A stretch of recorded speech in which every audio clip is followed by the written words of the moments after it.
A very big thanks to Matria Rentals for supporting this test. What's up everyone, I'm Joe Bressler and I'm a filmmaker based in Brooklyn, New York. Every project has its own specific needs, narratively and tonally, that dictate what kind of lens that you would want to use. If you find yourself doing a lot of the same kinds of projects over and over again, you might be finding that you're leaving money on the table by not owning a set of lenses that correlates with the type of projects that you're working on. I've been shooting a lot on the Ingenue Easy lenses because they're a budget-friendly option. It's kind of a workhorse lens that I've used on almost every single project this year.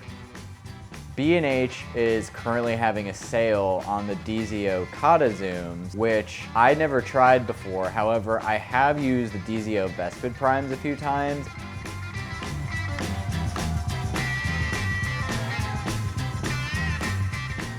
Now seeing that the Kata zooms are on sale, I got really interested in those because it seems like they're relatively similar to the Vespid primes and their zooms, which I find I need a lot. So today we're going to test the DZO Kata zooms and see if I could use these lenses in place of the Ingenue Easies for a lot of my projects. I love the Ingenue Easies because they're so flexible, but they're just out of my price range to own right now. Now we're going to look at some test footage on both lenses, not labeled, so you can try to guess which one is which.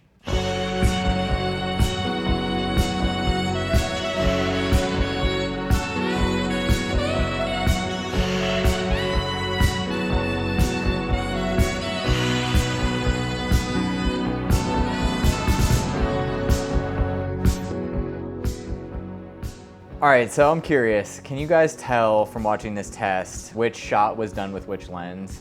My impressions of this test footage are that the Kata zooms are definitely a lot more funky in a way that I kind of like. They're a little bit softer, but their out of focus areas in bokeh are really fun. They have this kind of soap bubble appearance that people rent other lenses for that are much more expensive. It's a taste thing for sure. You may like it, you may not like it.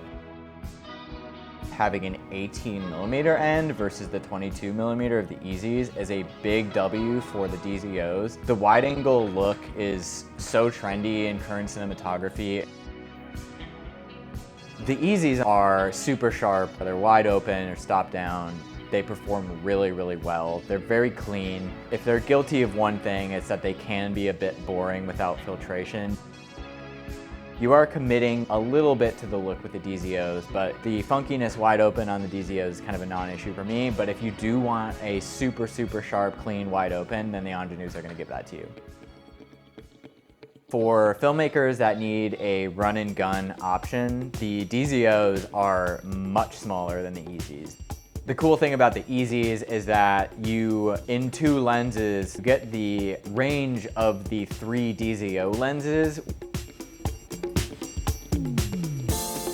The DZOs are a relative newcomer to the cinema landscape, and directors and producers don't know them as well. On the other hand, I don't think that producers or directors are really that concerned with what brand you're shooting on anymore. I think as long as the lens feels appropriate for the project and the equipment works, everybody's going to be happy as long as it comes in under budget. I am taking the risk on these guys. I think that the footage that we shot looks really good. I'm really excited to try these out on more projects. I have a potential documentary that I'm jumping in on this month that I feel like these are going to be a really good fit for because I'm picking up on something that was shot on Leica Rs, so the vintage characteristics of these zooms I feel like is going to pair really well with those. That's pretty much all I have for this video. I love the DZO Kata zooms. I bought them.